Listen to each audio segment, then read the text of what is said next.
Eh bien, bonjour à tous ceux qui nous regardent derrière les écrans. Bonjour à monsieur et madame Mignard, Bonjour. Bonjour, Fabien Mignard et Lydie Mignard. Merci d'être là parmi nous et Merci à vous. je le reçois en tant que couple. Et quand je parle en tant que couple, vous voyez, il y a une alliance là. Mariés. Ils sont mariés. Alors j'aimerais leur poser en tant que couple cette question. Pourquoi vous n'avez pas vécu ensemble comme ça et que vous êtes mariés? Aujourd'hui, on sait dans la société, les gens ne se marient plus. Et on ne voit même pas l'objectif, la motivation du mariage. Et comment se fait-il que vous, qui êtes jeunes, vous êtes dans la trentaine passée, 92-93. 92-93, oui, on peut dire qu'ils sont jeunes. Ouais, Quoi qu'ils sont plus jeunes pour des jeunes de 12-13 ans. bien sûr. On est les vieux pour quelqu'un. Ils sont les vieux pour quelqu'un d'autre. Ouais, c'est ça. Mais bon, à cet âge-là, ils sont dans cette genèse qui constitue aussi notre société. Comment se fait-il que vous êtes mariés et que les autres ne se marient plus? Vous avez répondu, je pense, directement à la question. Dans ce que vous avez dénoncé, les gens ne comprennent pas l'objectif du mariage. Parce qu'il y a un objectif. Bien sûr, il y a un sens, il y a une réalité. Le fait que, je pense, nous, pourquoi on s'est mariés, c'était pas simplement il faut être en règle avec. Non. On a compris l'intérêt du mariage. Quand on comprend l'intérêt de quelque chose, on rentre dans cette chose. Et quel est l'intérêt du mariage alors? D'être juste ensemble, se regarder, se faire des bons restos et c'est ça là? Non, il y a plus que ça. Ah, Et ça c'est intéressant. Je crois que notre génération on a peur du mariage ou peur de l'engagement. Peur de l'engagement. Parce que comme dans beaucoup de choses, même physiques, on a peur d'essayer de construire une maison nous-mêmes alors que nos grands-parents le faisaient sans réfléchir presque, parce qu'on ne sait pas réparer. Et on a peur. Ah, parce qu'on ne sait pas réparer. Et on a peur de s'engager, de se marier. Oh, et après pardonnez-moi, je de vous se coupe, dire, mais c'est hyper important ça. Oui. On a peur de s'engager, même de construire une maison, parce qu'on ne sait pas réparer. Et je crois que beaucoup ont peur de rentrer dans cet engagement du mariage parce qu'on se dit « Ah oui, mais après, si on ne s'entend plus, on va devoir casser, on va devoir divorcer, se séparer et c'est trop compliqué. » Alors que si on n'est pas marié, donc ce serait une des causes de ce que les gens rejettent les mariages. Oui, je crois. Et la peur aussi de l'engagement. Mon frère aîné me dit souvent, et il me fait souvent cette réflexion, génération sans engagement. Mais c'est vrai, c'est un argument de pub aujourd'hui. Téléphone sans engagement, leasing sans engagement, copain sans engagement, voyage sans engagement, avion sans... C'est l'argument aujourd'hui, c'est carrément quelque chose... Donc c'est une semence dans la société, sans engagement. C'est devenu avantageux d'être sans engagement. C'est ça. Vous écoutez, pour ceux qui nous écoutent, vous écoutez ce qu'il vient de dire? La peur de l'engagement. Wow. Alors, vous n'avez pas eu peur, et pourquoi? Pas peur, si, j'ai eu peur. Sûr. Je fais partie de cette génération. À titre personnel, tu répondras peut-être plus pour toi, ça l'a fait rire à chaque fois. Mais je me suis dit, waouh, comment on fait là? C'est toute la vie. Je faisais partie de ces gens où le sans engagement marchait sur moi. Ça marchait bien. Le forfait mobile sans engagement et jusqu'au reste sans engagement. Parce que, comme tu l'as très bien relevé, cette crainte de la cassure, quelque part cette projection aussi dans la cassure en se disant, mais moi je ne saurais pas réparer ça.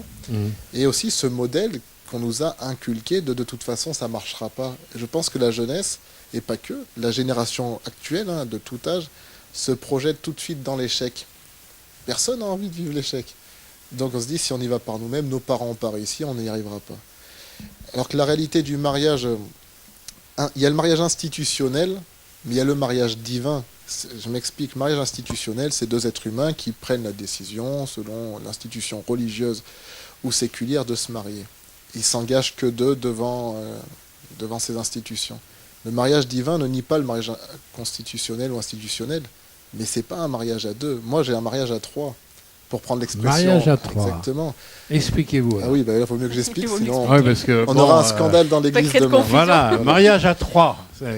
L'Ecclésiaste, qui est un homme sage, c'est un livre de la Bible, l'Ecclésiaste parlera du couple, dans Ecclésiaste chapitre 4, deux valent mieux qu'un, etc. Et à la fin, il cite quelque chose. Il n'arrête pas de dire deux vis-à-vis d'un, deux vis-à-vis d'un. Il va dire la corde à trois fils. ne seront pas facilement. La corde à trois fils. Et les 3 fils, c'est vrai que c'est plus solide. Hein. C'est les 2 êtres humains qui s'unissent, ce couple qu'il va développer dans ce chapitre, mais dans lequel Dieu va venir être le liant dans les 2. Le lien des 2 autres. Le lien dans les 2, exactement. C'est la même réalité que l'être humain qui est créé à l'image de Dieu. Dieu va créer une structure, mais après il va souffler son esprit dedans. Et de cet être humain, il va devenir une âme vivante ou vivifiée. Beaucoup de mariages, Pasteur Gilles, même de mariages dits chrétiens, n'ont pas laissé Dieu être présent, le souffle de Dieu, l'esprit de Dieu, insuffler et vivre et être en mouvement au sein de ce couple. Notre relation de couple, si jeunes sommes-nous, elle est appuyée sur des valeurs qui sont très vieilles, mais plus que ça, sur un régisseur qui est très vieux, qui est Dieu. Dieu est le lien entre tous les 2. Lorsqu'on discute, il arrive qu'on ait des désaccords comme tout le monde, on se place devant Dieu. Ça, c'est le mystère de ceux qui croient en un Dieu vivant et qui pratiquent ce Dieu vivant parmi eux. Le mariage est puissant lorsque Dieu entre dedans. Vous placez devant Dieu. Bien sûr. Comment ça se passe? Alors, un exemple. Mm-hmm. Vous avez une certaine idée sur un point, mettons sur ça, et tout d'un coup, vous découvrez que votre femme, elle a une autre opinion sur ça. À partir de là, il y a 2 choses. Comment vous faites sur le plan pratique? Vous faites comment? On s'est mis en accord dans cette alliance qu'on a fait dans notre mariage, cette corde à 3 fils, qu'il y avait quelqu'un entre nous. Et ce quelqu'un entre nous, c'est Dieu. Donc, il y a quelqu'un là. Il y a ce troisième point. Voilà. Et si moi j'ai cet avis-là, que Fabien a cet avis-là, on a fait le choix et on a décidé que la vie qui était le bon, qui était la vérité, c'était celui qui était là. Qu'il fallait trouver celui-là. Et donc, que nous 2, on fasse lien. le chemin pour arriver et être tous les 2 sur cet appui-là. Est-ce que vous pouvez nous donner un exemple que vous avez vécu pratique, qui pourrait aider peut-être ceux qui nous écoutent? Déjà, il faut savoir que dans le débat, ce qui est important, c'est de définir qui cuisine ce soir. Parce qu'il ne faut pas contrarier celui qui cuisine. Voilà. Non, plus sincèrement, même un débat très simple, ne serait-ce que dans nos choix de vie professionnels. Par exemple, aujourd'hui, nous sommes dans l'œuvre de Dieu, mais auparavant, nous avons aussi nos boulots séculiers. C'est des décisions qui engagent un foyer. On est en couple. Si tout de suite, j'ai une opportunité de travail qui rapporte 5 000 € ou que je dis à ma femme, maintenant, nous vivons sans salaire, ça a quand même ou réciproquement. Ça a des conséquences. Où l'un l'autre a quand même son mot à dire et qui crée ça engage l'autre. Bien sûr, qui crée des remue-ménages dans beaucoup de foyers, que ce soit pour changer de travail, de lieu d'habitation ou autre. Nous, dans ces choses très concrètes, on allait ensemble, on priait, on demandait à Dieu, on attendait d'avoir une conviction du Saint-Esprit, on lisait dans la parole de Dieu, on cherchait la volonté de Dieu plus que notre confort personnel. D'abord. Plus que notre confort personnel.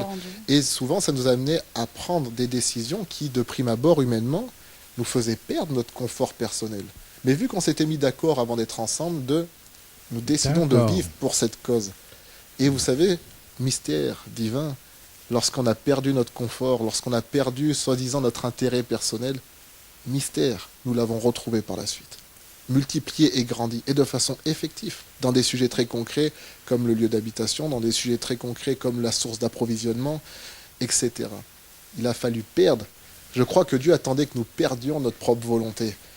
Comme un cultivateur qui perd sa semence. Exactement. Tout à fait. Ah, d'accord, je comprends mieux là. On ne fait pas de pain avec un grain de blé.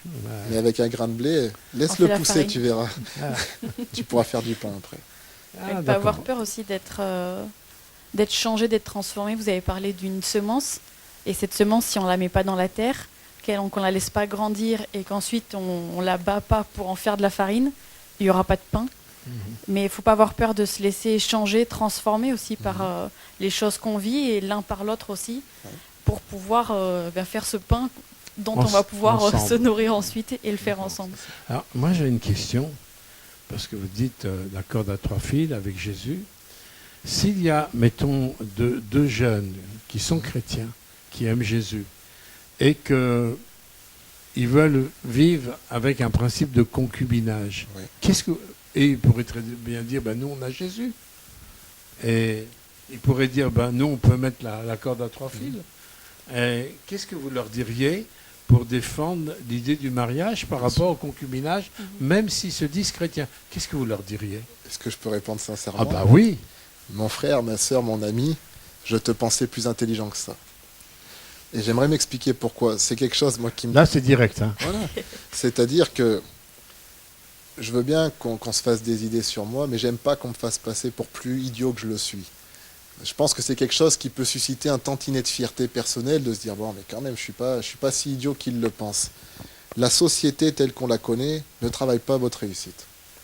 J'ose le dire, depuis des générations et des générations, étudier un tantinet l'histoire, on ne travaille pas pour l'élévation des masses, parce que des masses élevées sont difficilement gouvernables dans un but mauvais. Donc la société ne travaille pas à ta propre élévation, elle travaille pas à ton asservissement, mais à te mettre dans une posture où tu es contrôlable, donc pas problématique. Le mariage, c'est une institution divine. On ne peut pas demander à Dieu de rentrer dans nos codes. C'est nous qui devons rentrer dans les siens. Pourquoi? Parce que dans les siens, il peut pleinement s'exprimer. Le Dieu qui a tout créé, le Dieu à qui appartient le ciel, la terre, toute la richesse, peut encore la déverser et la déverse encore de nos jours. Mais il la déverse dans son cadre, dans son canal. Si aujourd'hui je veux regarder votre chaîne, il faut que j'aille sur votre canal. Si aujourd'hui je vais sur la 15, j'aurai une certaine chaîne d'information. Mais si je veux le programme de la 4, spoiler alerte, il faut que je clique 4. Je ne peux pas cliquer 15 et espérer avoir la 4. Aujourd'hui, les gens veulent la réalité du divin. On dit, si Dieu existait, pourquoi ceci, pourquoi cela? Mon ami, tu n'es pas branché au canal de Dieu. Clique sur la bonne case, rentre dans la bonne case et laisse-le exprimer son contenu. Et maintenant, certains chrétiens vont dire, mais moi, je suis marié selon les règles de l'Église et je ne vis pas. Parce que tu as mis mute, ça fait longtemps que Dieu ne parle plus dans ta vie. Ça fait longtemps que cette parole qui est au milieu ne peut pas s'exprimer dans ta vie. Ne te plains pas de ne pas avoir son résultat. C'est comme si Genèse chapitre 1 avait mis mute. Alors c'est les ténèbres, mais il ne se passe rien. Ben oui, parce qu'il faut que Dieu puisse parler. Il faut que Dieu ait le droit de parole dans ton couple. Il faut que la parole de Dieu, dans la réalité de ce qu'elle est aussi, avec certains cadres, certaines règles, les règles qui mesurent. Votre maison, ma maison, Dieu merci, l'architecte a mis des mesures. Si le début du mur, il fait 1m20... Il y a des normes, quoi. Mais si au début, il fait 1m20 et qu'à la fin, il fait 2m10, ben attention. Et puis après, le plafond va me tomber dessus. Mais qu'est-ce que je vais faire? Mais mince, la maison, elle ne tenait pas debout. Elle n'était construite sur aucune règle. Il faut accepter qu'il y ait des règles et qu'elles nous sont bénéfiques. Alors, comment défendre, mettons, des jeunes chrétiens qui n'ont pas la connaissance, ils pensent être sincères, parce qu'ils ont décidé d'être en couple, mais qui mettent le principe du mariage de côté. Ils peuvent être sincères, et comment on peut aider ces gens-là? Sincèrement, ça me paraît important. L'humilité de demander de l'aide. Je ne dis pas ça, Pasteur Gilles, parce que vous êtes là en tant qu'aîné et ancien, mais plus le temps va, plus je me rends compte, ce vieux dicton qui dit « le jeune court vite, mais l'ancien connaît le chemin ». Mais des fois, le jeune court vite vers le mur, tout simplement. Moi, je crois que allons demander à nos aînés, à des aînés sincères et structurés. Et quoi de plus structuré qu'un vieux chrétien qui a été véritablement chrétien? D'aller demander. Conforme à la Bible. Exactement. Si vous manquez de connaissances, vous allez à l'école. Lorsqu'on veut avoir plus de connaissances, on va à l'école, on apprend, on se forme. On ne peut pas que se former sur Internet, par exemple, sinon on va choisir que les matières qui nous plaisent. Il faut des fois se soumettre à une structure qui va être diversifiée dans son apport. Aujourd'hui, il y a un concept qui n'existait pas avant, c'est le concept des auditeurs libres. C'est vraiment une arnaque finie, ça. C'est-à-dire qu'aujourd'hui, on peut aller suivre tout le programme de la fac à moindre frais. Vous payez 70 € au lieu de 400 € d'admission ou autre, donc un coût moindre. Vous pouvez assister à tous les cours, c'est génial, vous faites l'effort, vous assistez aux cours, mais à la fin, vous n'êtes jamais diplômé. Vous ne pourrez jamais exercer là-dedans. Mais c'est d'une inutilité profonde, à part pour pouvoir avoir un sujet de parole dans un repas de famille. Une culture personnelle. Ouais, mais quitte à être là, autant rentrer dans la plénitude de ce que c'est. C'est ça que je veux dire par là. De la même façon, le mariage ou autre, mais rester en périphérie de cette réalité tout en prétendant y être, mais c'est un manque de sagesse, c'est une folie même. Aujourd'hui, Dieu a permis une structure qui existe encore, mais qui est l'Église. L'Église, les anciens, les aînés, la Bible, on a encore accès à la Bible. Allez dans certains pays, vous n'avez pas accès à la Bible. On a encore accès à tout ça, mais profitez-en. Profitez-en, allez chercher. Comment on peut faire la différence entre un concubinage et un mariage? Parce que ça paraît, les gens qui vivent en concubinage, on a l'impression que c'est des couples. Et comment on peut faire la différence? qu'est-ce qu'on leur dirait? La différence, je pense, c'est que on peut dire le concubinage et le mariage, c'est des gens qui sont en couple, qui vivent en couple, qui peuvent vivre dans la même maison, qui peuvent avoir des enfants, mais il y a quelque chose de différent, c'est qu'il y a un couple qui est dans une alliance, qui est dans un engagement, et un autre qui ne l'est pas. La France, par exemple, est frontalière de l'Allemagne. Ils peuvent habiter l'un à côté de l'autre, être proches, ils peuvent partager des choses. Mais il y a des alliances qui peuvent être créées. Ce qui fait que quand un pays va être engagé dans quelque chose, l'autre pays va être engagé aussi. Et il y a cette alliance qui réunit, qui attache et qui engage. Dans le mot alliance, il y a le mot lié. Voilà. Il y a quelque chose qui lie et qui rattache, qui est au-delà de quelque chose d'humain ou de sentiment ou de quoi que ce soit. C'est une décision qui est là et c'est un engagement l'un envers l'autre et un engagement l'un avec l'autre devant Dieu. Et c'est comme rentrer dans le cadre de quelque chose. Je peux habiter n'importe où, mais je peux choisir d'habiter dans une maison. Et il y a quelque chose que j'aurai en habitant dans une maison que j'aurai pas en habitant à ciel ouvert. Et c'est complètement différent, c'est pas vraiment comparable. On pourrait dire oui, mais vivre en couple ou vivre en couple marié, dans les deux cas c'est un couple, mais c'est pas la même chose. Puis il y a aussi la réalité qui est applicable à tellement de sujets. Comme dans le ministère, les autoproclamés ou ceux qui sont mandatés par Dieu. Ils parlent les deux au micro, mais il y en a un, quand il parle, il se passe quelque chose. Quand Jésus-Christ parlait, on disait, mais jamais homme a parlé comme cet homme. Il se passe quelque chose quand il parle. Quand il ouvre la bouche, il y a une réalité divine qui s'émane et qui se manifeste. De la même façon, je suis désolé qu'on a des pasteurs de titre, mais pas d'appel et pas d'onction, et qu'il y en a qui l'ont, mais on a des couples. Mon ami, tu n'en as que l'apparat, tu n'es pas du tout dans la réalité de Dieu présent au milieu de vous. La force du chrétien et ce que Dieu propose à l'humanité, c'est Emmanuel, Dieu au milieu de nous. Est-ce qu'il y a Dieu au milieu de ton couple? Dieu est un Dieu d'alliance. Dieu n'évolue que dans l'alliance, que ce soit dans le ministère, que ce soit dans la vie séculière, que ce soit dans la vie maritale. Dieu est un Dieu d'alliance. Dieu vient là où il y a l'alliance. C'est tout. Maintenant, c'est l'image de Genèse chapitre 2. Es-tu un être humain ou un être vivant? L'être humain, il a tout l'apparat, mais il n'a pas la vie qui lui permet le mouvement. La Bible dira en lui, en Jésus-Christ, nous avons la vie, le mouvement et l'être. C'est dans l'alliance. Et c'est ça la différence, j'ose le dire, en toute sincérité. Je suis un jeune homme, j'ai vécu, j'ai été non-croyant, et même j'ai eu mes hauts et mes bas dans ma vie chrétienne. Je sais c'est quoi le concubinage, par pratique. Je sais c'est quoi la vie volatile, par pratique. Je vis la réalité de l'alliance, par pratique. Ça n'a rien de comparable. Si l'apparat semble même, mon ami, l'âme et ce qui anime n'a rien à voir. Donc il y a des promesses de fidélité. Bien sûr. Il y a des promesses de fidélité.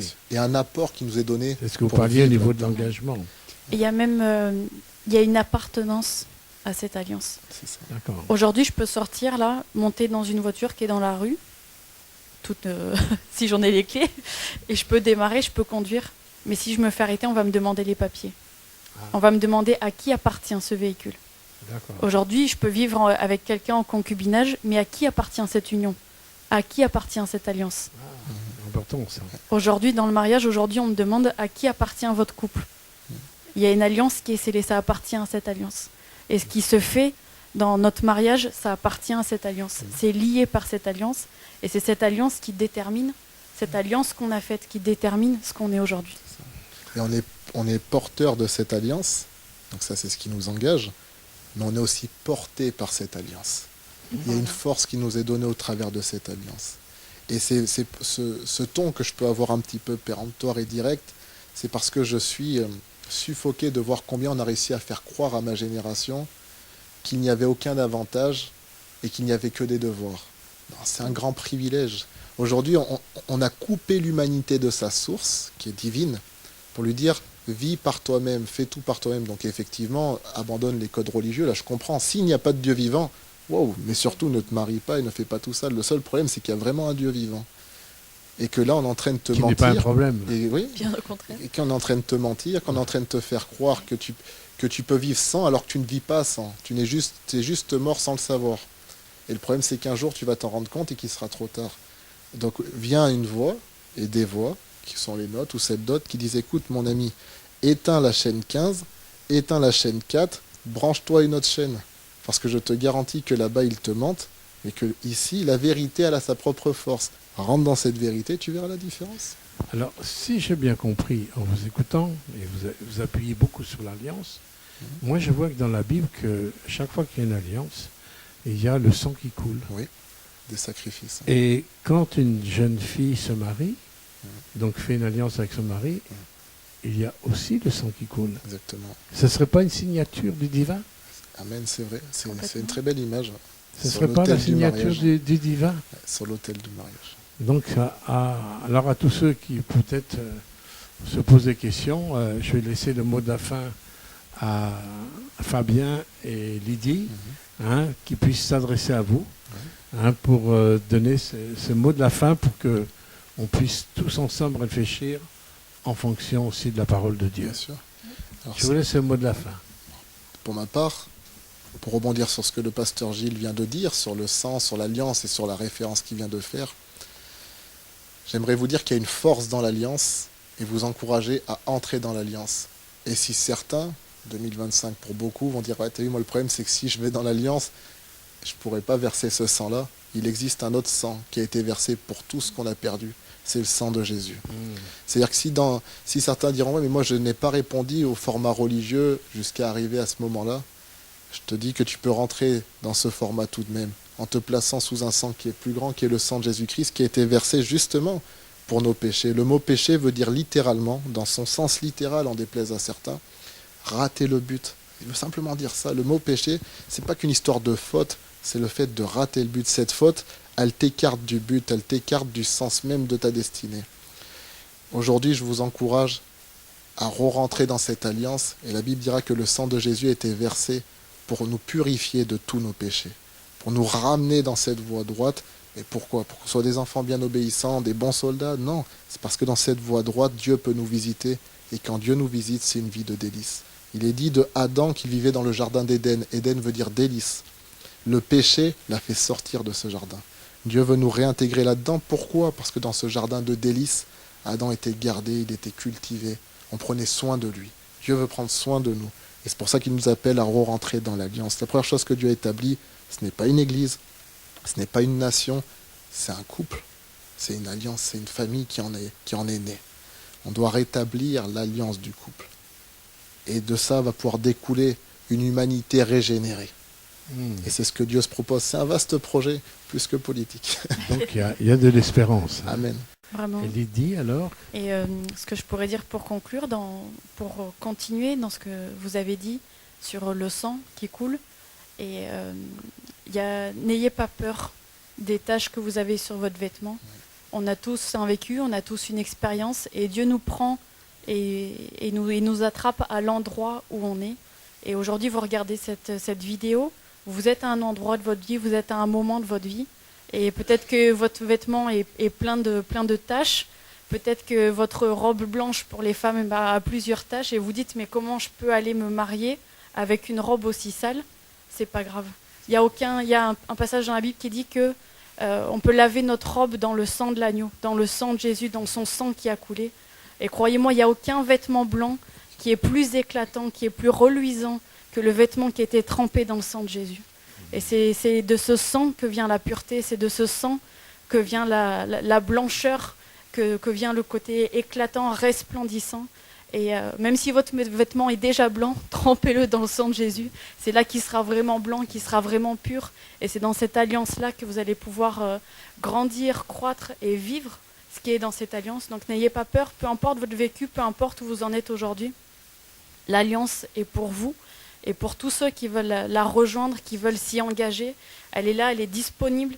Et il y a juste à la prendre, ça ne demande pas des milliers d'euros, ça ne demande pas tout un tas de choses humaines qu'on veut nous imposer, ça demande juste un engagement réel et sincère, et ça demande juste de rentrer dans cette alliance. Et n'ayez pas peur, n'ayez pas de crainte, et ne vous demandez pas comment je vais faire, allez-y et faites-le dans la simplicité, dans l'amour et dans la vérité. La Bible dira à un moment donné que devant Dieu, toute notre propre justice est comme un vêtement souillé, et que Dieu trouve même des défauts dans ses anges. Je dis, ouais, purée, il doit être dur le Père en haut là. Non, c'est pas dans ce sens-là. C'est-à-dire que Dieu dit, viens pas avec ta propre justice, c'est pas important, t'as pas à te justifier. Dieu ne nous demande pas d'être juste, Dieu ne nous demande pas d'être pur. Il nous demande de le laisser nous rendre juste et de le laisser nous purifier. Cette place de soi-disant défaut chez nous n'a été permise que pour lui permettre de nous atteindre. Laissez-vous atteindre. Amen. Un grand merci, à Fabien Mignard et Lydie Mignard pour ce partage. Nous espérons que ce partage aura pu vous aider à réfléchir, à relever les choses devant Dieu, et peut-être à des remises en question. Que le Seigneur vous bénisse. Amen. Soyez bénis. Soyez bénis.